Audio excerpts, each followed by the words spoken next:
Good afternoon, Rednell Army. Welcome to the very latest In Lockdown With chat. It's a really special one today. We're going to talk to someone who's invested much of his life in this club, it's fair to say, but we're going to concentrate on two very rich playing spells in the 90s and noughties. It's Gerry Britton. Gerry, how are we doing? Very good, Brian. Thanks for the invite. Really appreciate it. No problem.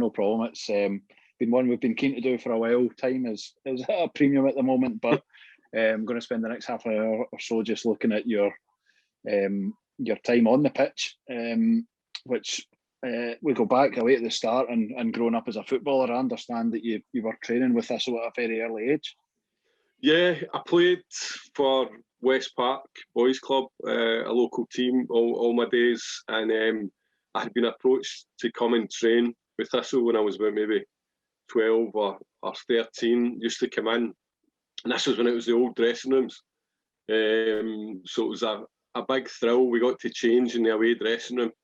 Benny Rooney was the manager. Sometimes you would see some of the players and trainers and coaches, and then we would go and train in St Columbus School. The only player I can really remember also being part of it was Eddie Anand. Right. But good times, yeah, and that was my first experience of being in and about the stadium. Brilliant. Striker all your days, even from the start, were you? Well, funnily enough, no. And I mean, some will say that I wasn't a striker even when I played. No, it was only when I hit 15. I had been everything else. I was a number 10 in the old style. Number 10, I was a left midfielder, but I played sweeper, fullback. I had never played striker for West Park, and it was only when I went to Celtic that they moved me up front. Amazing. Right, so talk to us about that. You know, being at Celtic up to when Mr. Lambie decided you were the one for him. What was your development like in that period? I mean, it was a great learning experience. Some of the best players of my generation were guys like Paul McStay, Charlie Nicholas, Frank McAvaney, so you're learning from the best. But the coaching staff, Billy McNeil, Bobby Lennox was a reserve coach with Benny Rooney. That's when I got to know Benny better. So great times, great people to learn from, really good pros. And then, I get the call from Mr. Lambie to move across the city, and it was an offer that I jumped at, to be fair. At the age of 21, I believe. Was that your first? I've asked so many people this question about the John Lambie experience. What was that your first dealing with him, and what was your first impression like? Same as everybody else, it's absolutely bonkers. I knew Jerry Collins, but I had never met the gaffer. So it was a bit of a culture shock for me personally, as you say. I was 21.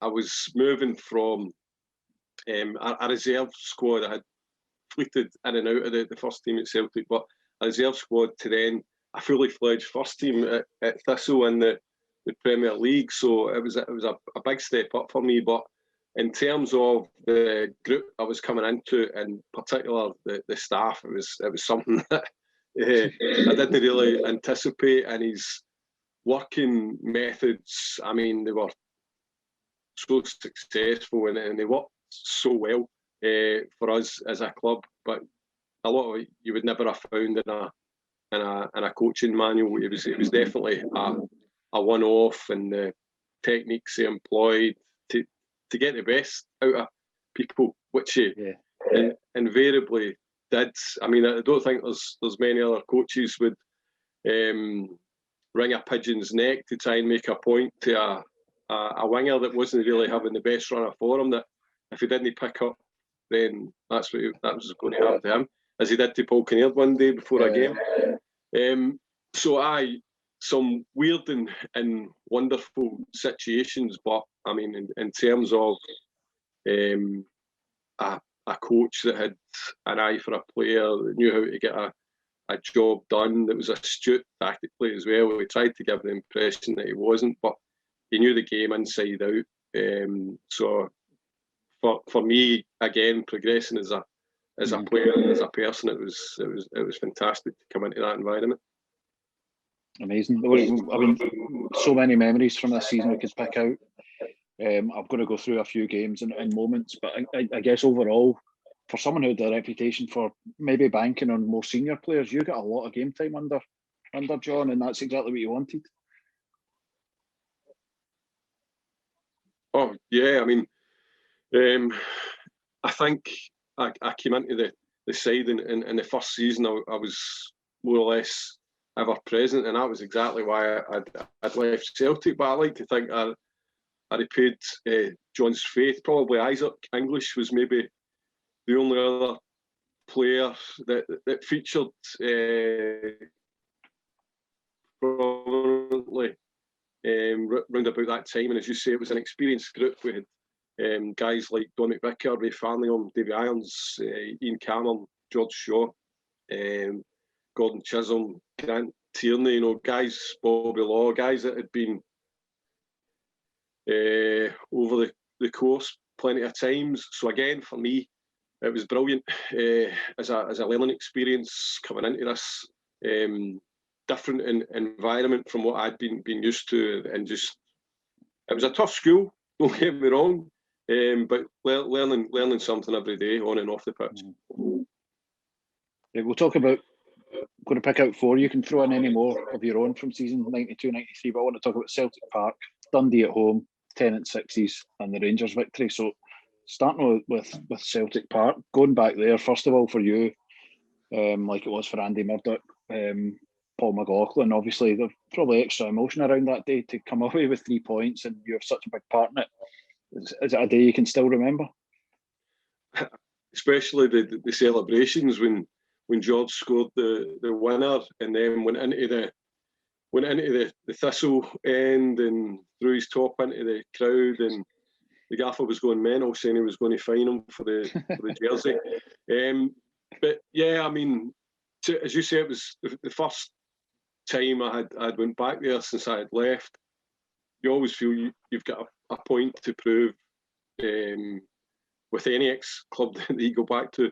So that made it all the sweeter for me. But I think it was just the manner of the victory that day. There was so many top class performances. I mean, George took the headlines, but just the performances are like Davy Irons, Andy Murdoch in goal, Albert as well. There was some top drawer performances, and one of my favourite players of all time had his input that day as usual. Paul Careard, with his shuffle on the byline for the first goal, and that just showed the quality that Paul had. And it was a great group, as I say, a great team performance, and it gave us, I think, confidence for the rest of the season that we were a good side, and in the top of our game, we were more than a match for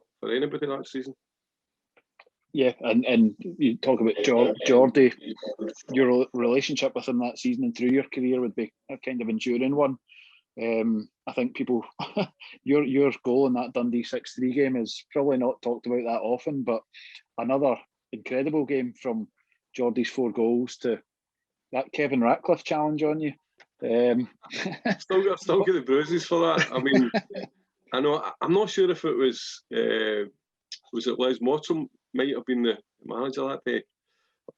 I'm maybe getting that wrong, but yeah, I mean that just beggars belief again. that wasn't. And the galling thing was that they then broke and scored, from the loose ball. But I don't know how he missed that. But your relationship with Geordie, how did that partnership work so well? I think we were just a great complement to each other. The exemplary little and large combination. So we were really good foil for each other. I was probably more of the target, obviously, but George, with his pace and his trickery, he was able to get in behind. Good finisher as well, as he showed that year. But he was also a good creator as well. You know, so for me, that enabled me to get more than my fair share of goals that season. So I think the fact that we got on so well off the pitch as well obviously helped. How we played together on the park. We were similar age, and we both liked a laugh and a joke. So we got on right away, and as I say, I think that manifested itself on the pitch as well. Yeah. As the Neil Sturgeon song goes, then the Tenants Sixes came our way. Who needs McAvenny anyway? We not just. I think we kind of took the Denmark Euro '92 entry route into the Tenants Sixes and a similar exit from it.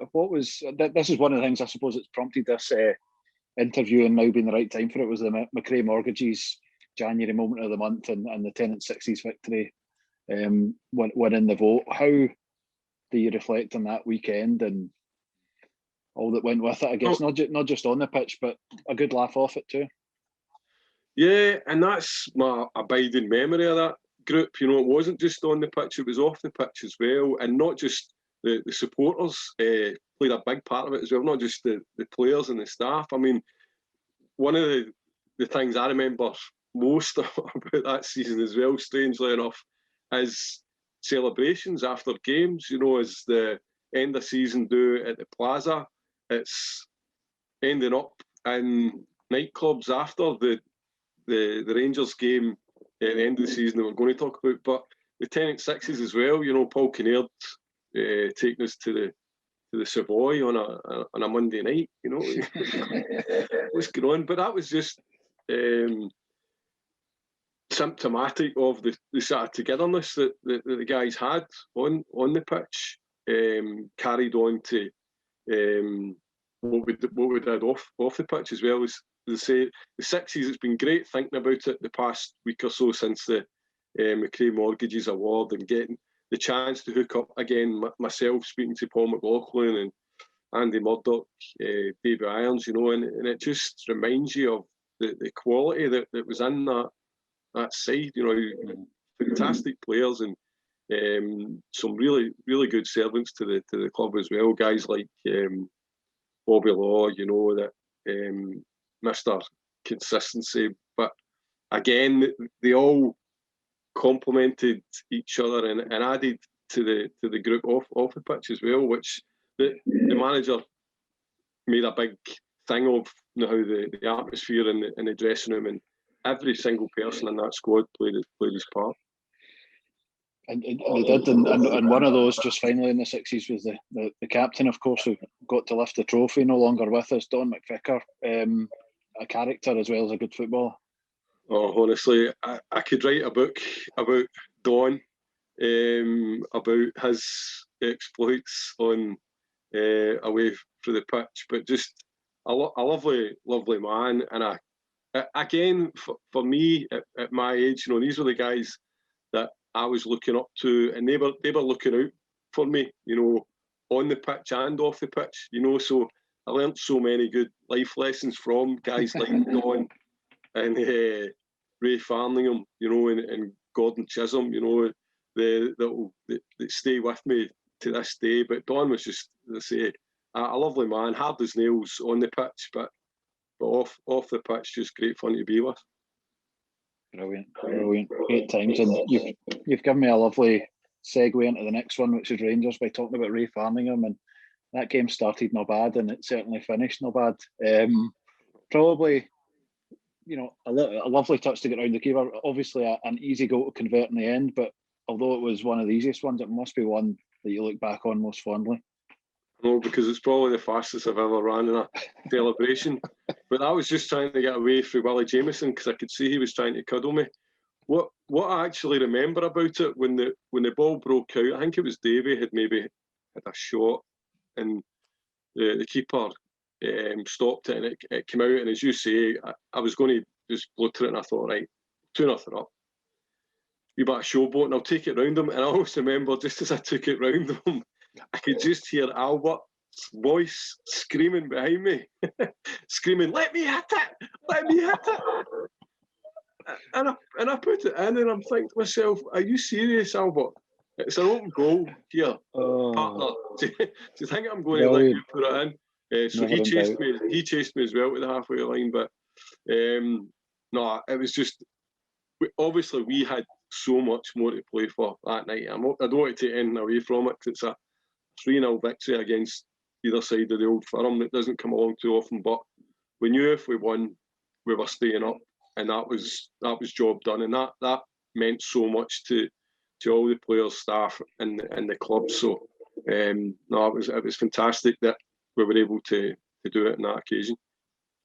And you rounded off the season perfectly at Easter Road. It was just, as I think I've said, one of the best seasons of being a Thistle fan. A pleasure from start to finish, and the start of a really good period in the top flight. You would be there for about another half season. I guess the game to pick out from the rest of that spell would be that crazy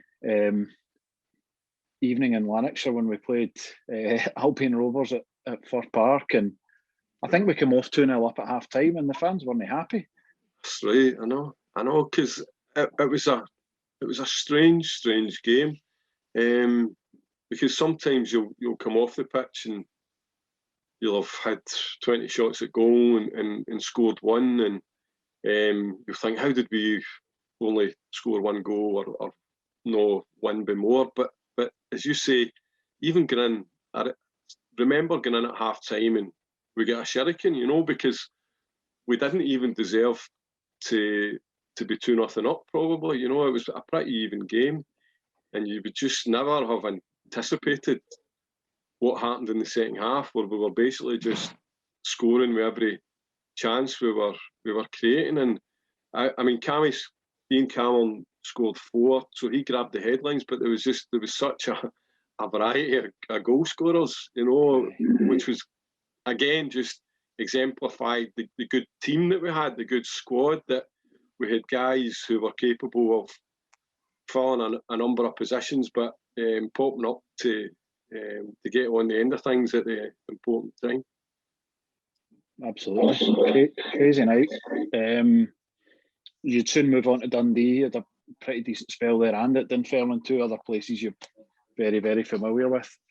But it was Livingston where you were playing before you got another call with a second coming, I guess we can call it, under the great man in 2001. What enticed you back, if not him? That was a big part of it, obviously, and also the fact that Thistle had just been promoted to the Championship, and with Livingston we had just won the Championship, so there was that feel good factor between.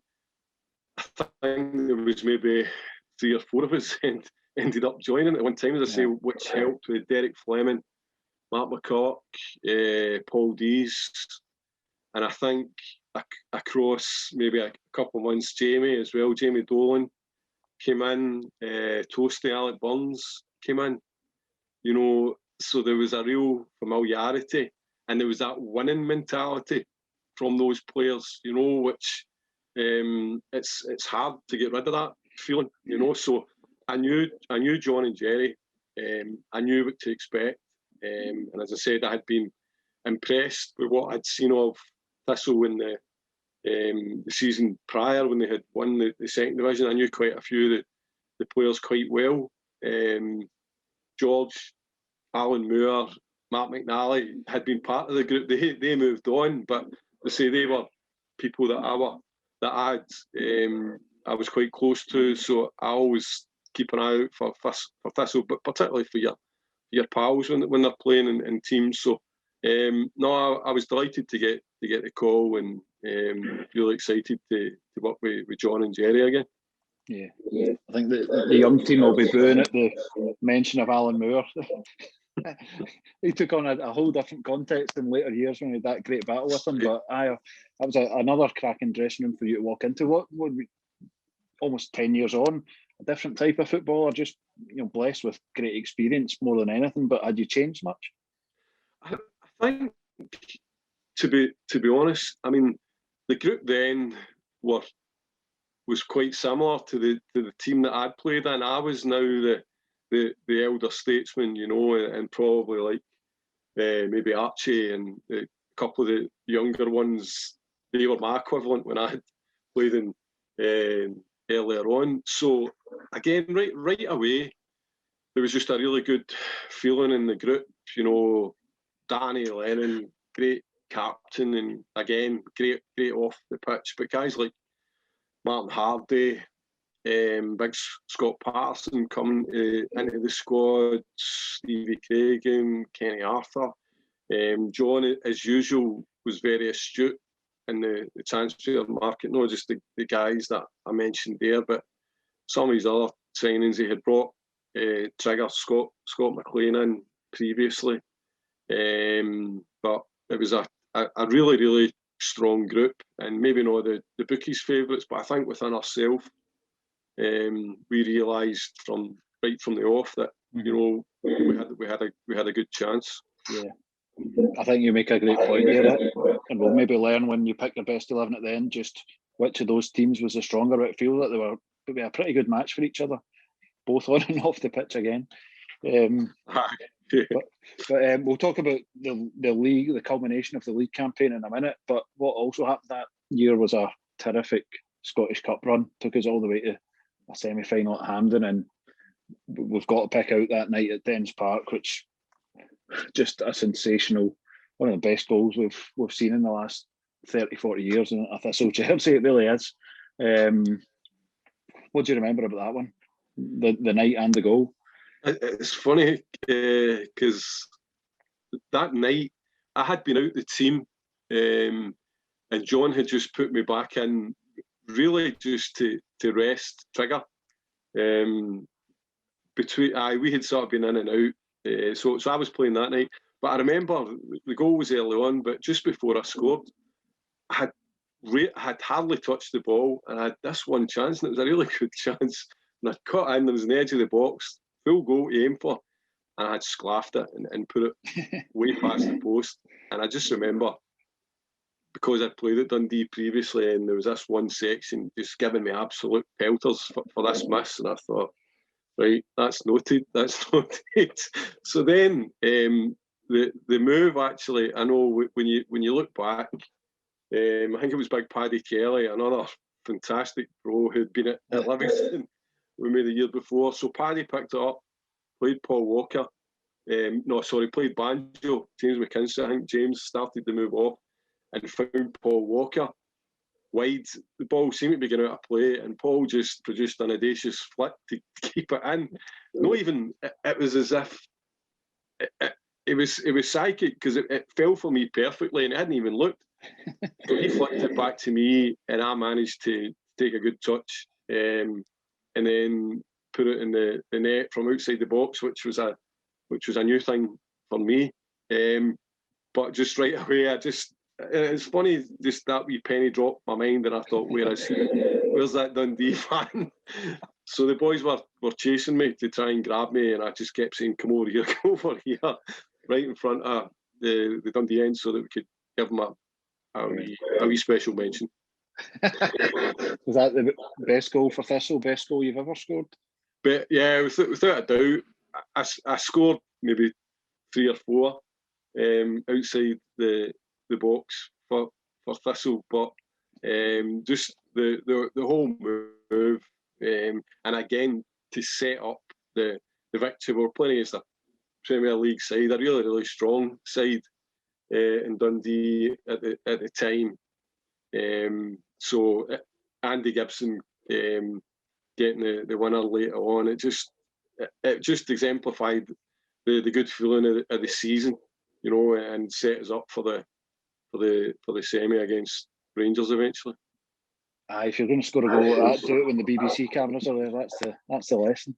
I know, because I won the goal of the round, I think it was, or some award, and my dad Joe was delighted, because the prize was a couple of cases of Tenants. So he didn't get any of them. No, brilliant. I didn't get one.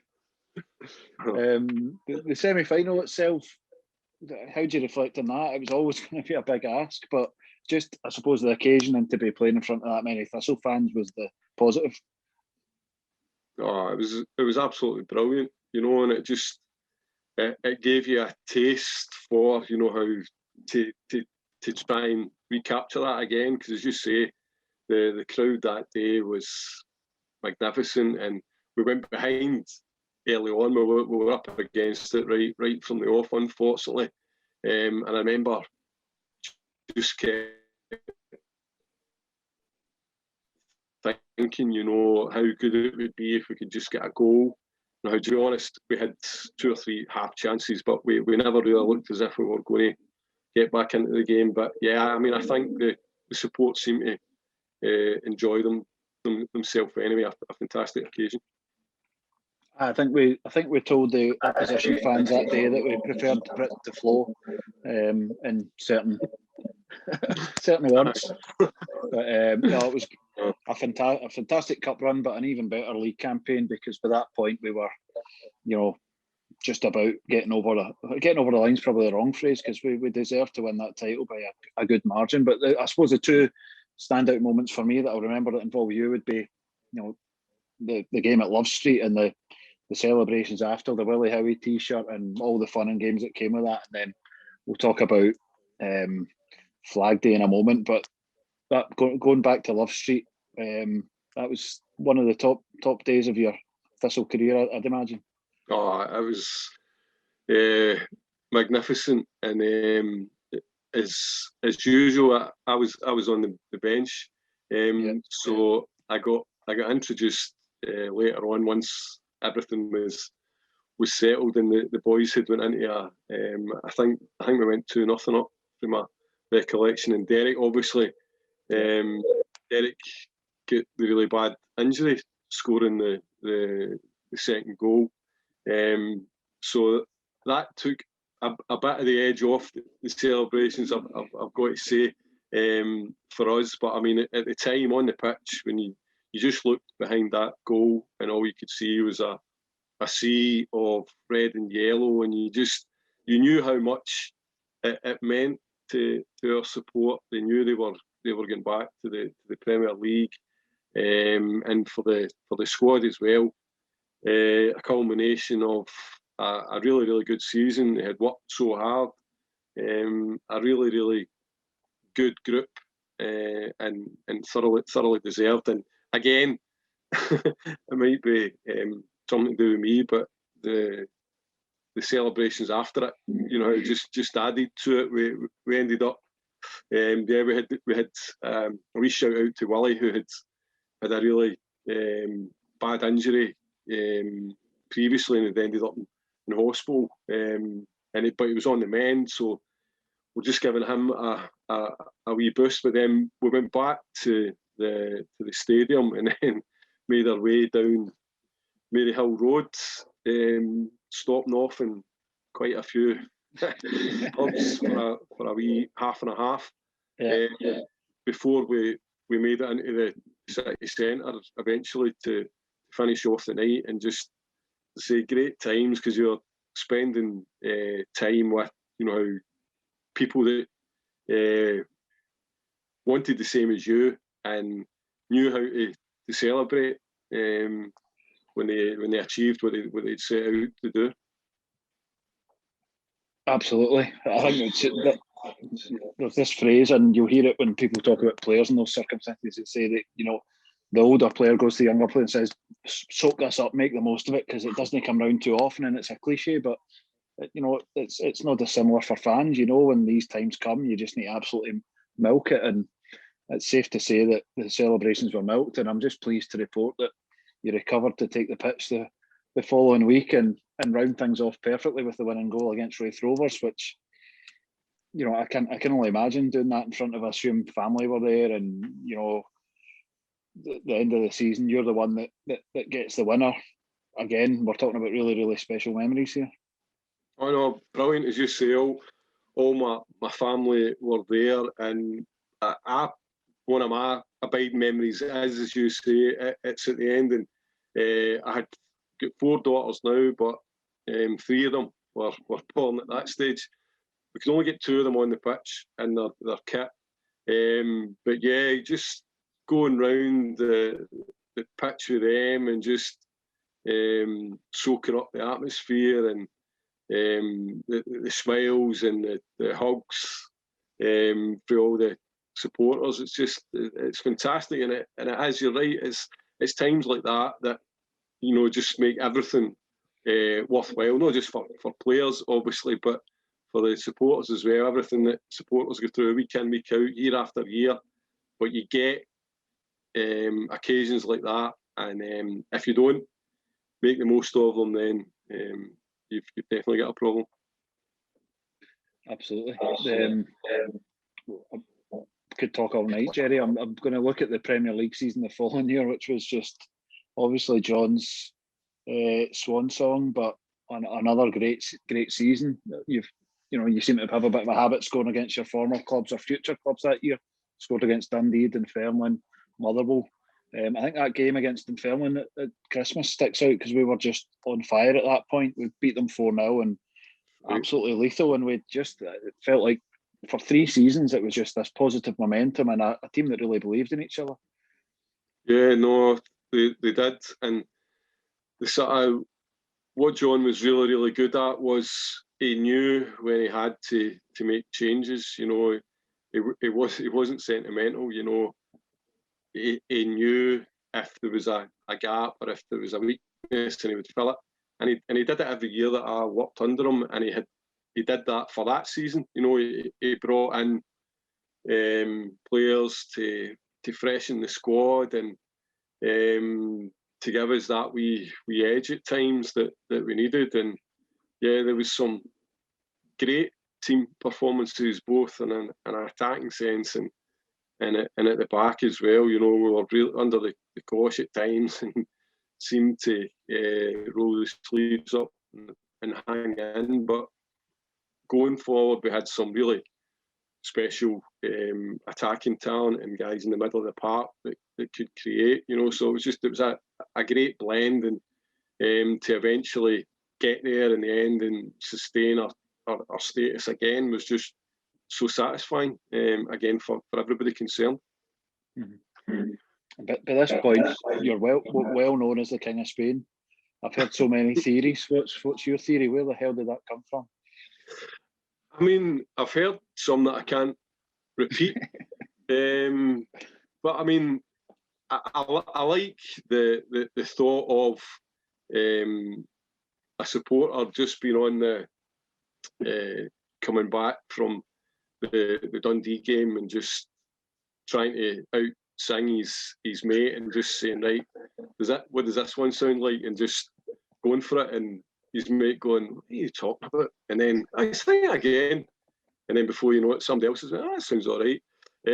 No, I mean, it's a great nickname, to be fair. I'm not really bothered why I've got it. Because it's a wee bit maybe out there, probably just a wee bit like me. That's perfect. It's a good one, as you say. It could be a lot worse. Have you ever? I've been called a lot worse. I just wonder if you've ever been in Spain and bumped into a Thistle fan and things might get really weird, but possibly not. Another successful season, and funnily enough, another one where we round it off with a Gerry Britton goal and a win at Easter Road. It's funny how these things work out, but that would obviously end up being John's final game and the end of an era, without a doubt. And as we sit here today, his impact on Partick Thistle resulted in him getting the stand named after him. And if you could sum the man up and what he did for Thistle in one sentence or one short phrase, what would it be? Okay, no, I mean, it was unique, and as you say, the impact that he had will be felt for years to come. The influence that he had on so many players that are now managers and coaches, and the impact that he had, the feel-good factor that he brought to the club, the confidence, the positivity that, as I say, not only impacts on players and staff, but supporters as well, and gave us all a pride in the club. And a lot of that was down to him and what he was able to eke out of, the sum of the parts. You would look at maybe the individual players within his squads, and why is he bringing him in? He's not been successful here, there, and everywhere. But John could see something, and that was his gift. You know, he would pinpoint what was needed, and then he would look to see how he could rectify any issues. And I learned a hell of a lot from him. I remember when I was starting off my coaching career, I had the joy of being able to work under him, because he allowed myself and Jamie Dolan, we had taken the kids at Livingston when we played there, so he let me and Jamie take the reserve team. So I was able then to sit in the office with him, you know, and get him to impart some of his wisdom. And I was going through my badges at that point, and I remember asking him, you know, something about a formation, and again, he would try and give this gruff image and exterior, and all this. But he was a learned man in the game. You know, he'd worked under one of the best coaches Scotland's ever had, Eddie Turnbull, at Hibs. You know, and then John was his coach. So I would always pry him for information and question him, and he was always more than happy to give you his knowledge. So a lot of lessons that I learned, and as I say, there's many in the game to this day are still utilising or still feeling the benefit of John's wisdom. And as fans, as much as anyone, benefit from the memories he gave us, and yourself as well. So amazing to look back on it all. As you've said, you've coached, you've co-managed, you've been academy director, you've been chief executive. So there's so much else to cover in another time. But just rounding off your playing career, do you remember your last competitive goal for wearing red and yellow? Oh. Again, the record books would give us, it's, you know, goes full circle, and a goal at home to Celtic in February 2004, if my sources are correct. Yeah, no, I think you are right. Yeah, I remember. I think we maybe lost 4-1 that day. No, yeah, I do recall it now. I wouldn't have been able to tell you, but yeah, that's right. Aye. And then you would last pull on the red and yellow in September, I think at McDermott Park, and then obviously your footballing journey went off in all sorts of other directions. But I can tell you a story about my last appearance if you want. Go on then. So as you say, it was at McDermott Park, and I remember this more than my last goal, because I was the co-manager at this point with Derek White. So we were 1-0 up, 10 minutes to go, and I was on the bench. And I remember saying to Big Whitey, right, I'll go on and just waste a bit of time. Yeah, okay. So on I went. We lost goals from 2 corners in the last 10 minutes. One of them from the guy I was meant to be marking, and we lost 2-1. So that just sums up that period. And it's not your day. It's not your day. Aye. Oh, you're right. But reflecting overall, 2 spells, I think, counting all games, you're the right side of 200 appearances. You know, just an abundance of memories that, you know, clearly Thistle has come to mean so much to you over those years. It must mean so much to your family, and the impact it's had in your life is just tremendous. Oh yeah, and I mean, when I think back, when you say about my initial interaction with the club, and little did I know that, you know, some 40 years later, that I would be here and still doing what I'm doing, still loving what I'm doing, still trying to do the very best for the club in any role that I'm privileged enough to be doing it at any time. And it's been a fantastic experience for me. The club means so much, as you say, not just to me, my whole family. My dad goes to every home game. The girls have worked in the pie stalls over the years. You know, it's just such a fabric of our being now, and that'll never leave us now. And so to be able to still play a part in it, to hopefully get us back to where we want to get to, just like you said earlier, when we do get there, it will just make it all the more sweeter, and we'll savour it all the more. Definitely. For all of the seasons we picked out were absolutely tremendous. There was always that kind of character building era in the build up to them when maybe things don't go so well. So yeah, I guess a nice positive message to end that when the good times come back, we'll savour them even more. Right, toughest question is your best 11 from your time on the pitch, and you can take yourself out to free up a space. No, when you gave me a heads up on this, and I just started thinking, and you know, I thought, oh, this will be easy, and then I went from 11 probably to about 4 times 11 within the space of 5 minutes, and it just, again, the award from McRae Mortgages got me reminiscing, you know, and it just brings into focus how many good players we've had over the years, and I've had the privilege of playing with. I mean, I think in goals, the only we mentioned Andy Murdoch, Craig Nelson, Kevin Budd, probably wouldn't be David Klein. But Jakob Mikkelsen, still in Inverness picking the ball out the net. But I think Kenny Arthur, you know, Kenny's consistency, he got into the Scotland squads, even though he wore white socks after his idol, Nicky Walker, which we always thought was a bit strange, but a fantastic custodian without a doubt. Right, back. Are you going with any defenders, mate? I'm not bothered with defenders. I'll just go for 10 attackers. Yeah, I think back 4 again. Really tough fullbacks. Either Ray Farlingham or Bobby Law. I would probably go for Ray Farlingham. For his Bobby was Mr. Consistency. Jinky maybe just did a wee bit more going forward when he played there. Left back. Derek Fleming, Dominic Vicker, but I think it would need to be Archie.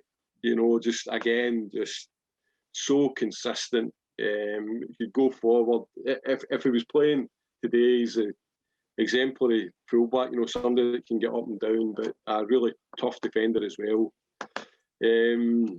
Centre back pairing again, guys like Stevie Craigan, Big Whitey, Grant, Tierney, Chizzy should all get a mention, but I think for the sheer skill factor, I would like my defenders to play out for the back. So Scott Patterson and Davy Irons, I would like to. I'd like to have seen the two of them together. What a combination! That'd have been a good pairing. They'd have been good to watch, definitely. Okay, watch that. That's amazing. Right, midfield. Midfield, probably go with Jordy on the right. Although if I was playing, I would probably stole him up front with me. But Jordy on the right, on the left, it would need to be Paul Kinnaird. I was at school with Paul, and it was a joy to watch in the football pitch. An absolute live wire off it. Great fun, but on the pitch on his day, there was nobody could stop him. The middle of the park though, that's a toughie. I'm just thinking guys like Ian Cameron, Albert, Jamie Dolan, Alec Taylor, but I think it would need to be Chick and Big Mad Mental. Again, I would just have loved to see that 4 together: PK, Chick, Martin, and Jordy. Not just on the pitch, off the pitch. That's a good combination as well. Oh, what a midfield! You know. So up front, again, some really good strike partners. Big Roddy, Roddy Grant, James Grady had a really good spell with James, Toasty, Trigger, George Cadetti, can I include him? I think probably though it would the two best would be I would definitely say Toasty and James. Roddy, fantastic player, but probably just me and him were a bit too similar. Basically, neither of us could run, and he's a fantastic talent in his own right, Big Rod. Wonderful. Sorry, that was a fish fan there. You don't want any, do you? I'm right to outside. Sorry, who was that? Who's up front with Toasty? James Grady. Really, James. Amazing. What a team. I know. And obviously, every good team needs kit men. So we would need to get Ricky and Chico.